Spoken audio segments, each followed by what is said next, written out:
Uganda's Minister for Finance and Economic Planning has this evening released the country's 2020-2021 fiscal year budget that, despite earlier projections, has seen an increase in spending. Earlier, we were joined by economy and policy analyst Ramathan Ggobi for more.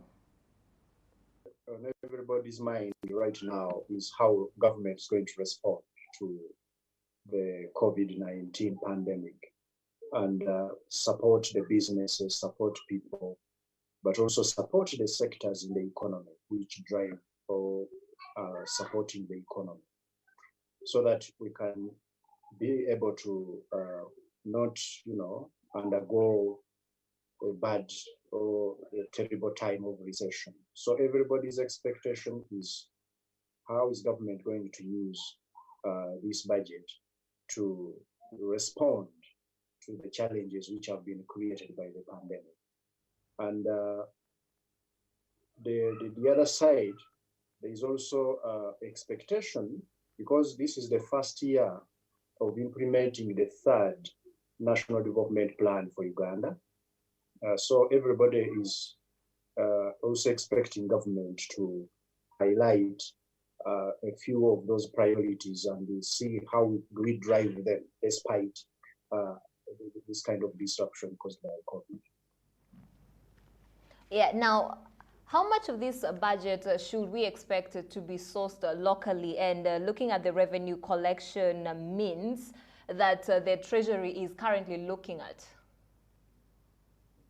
Yes, the Treasury is one also of the areas which have been hit by this pandemic. They already talking of a revenue loss of up to 2 trillion shillings, which is an equivalent of almost about 2% of the GDP.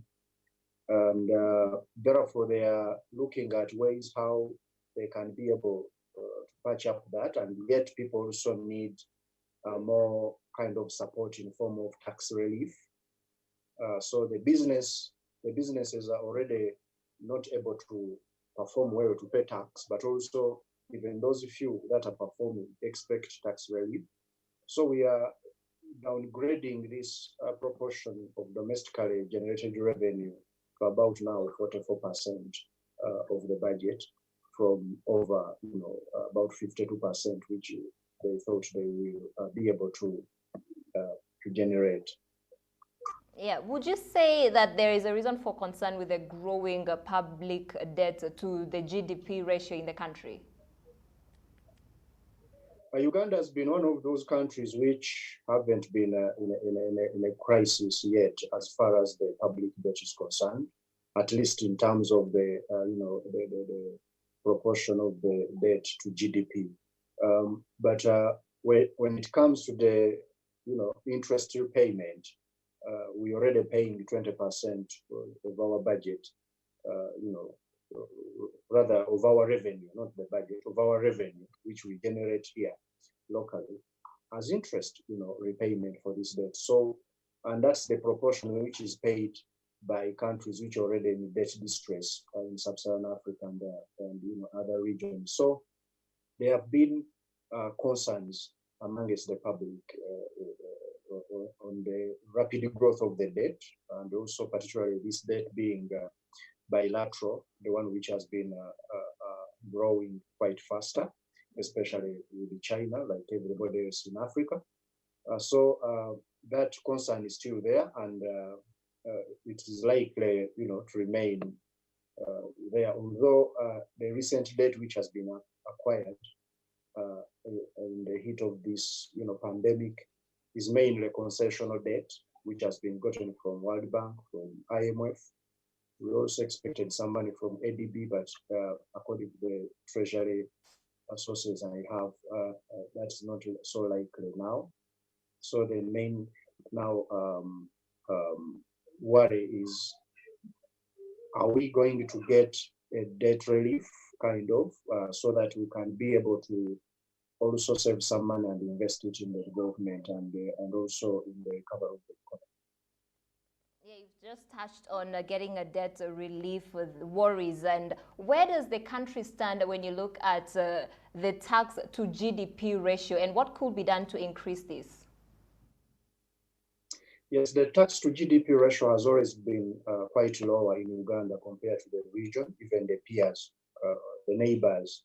Uganda is one of the worst performers. I think within the sub-Saharan Africa, you can get very few countries like Chad, which are lower than Uganda, but even quite more troubled countries collecting more tax. And it's a concern for everybody because we are collecting about we're about to get to about 14% of GDP.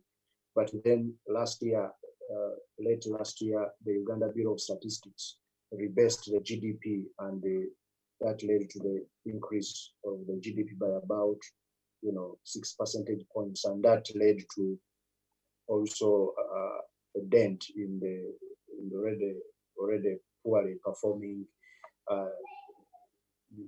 GDP, tax to GDP ratio. So on the side of what can be done, of course, on top of Uganda being very poor at collecting tax, that Uganda has a lot of tax loopholes. I've been involved in processes such as audits in some of the key sectors like the steel sector,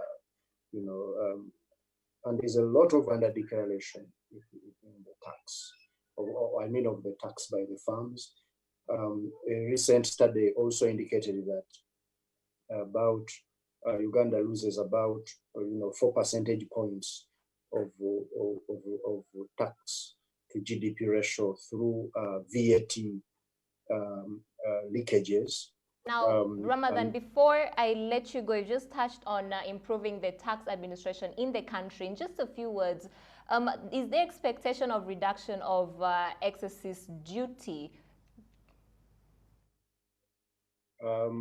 This year, there are some few kind of proposals which have been put forward to the ministry by the private sector. Deferral of some of the taxes, and a number of them have been accepted. I think adding to about 300 billion shillings in tax, which is going to be deferred by at least 3 to 6 months. So that has already been catered for in the coming budget.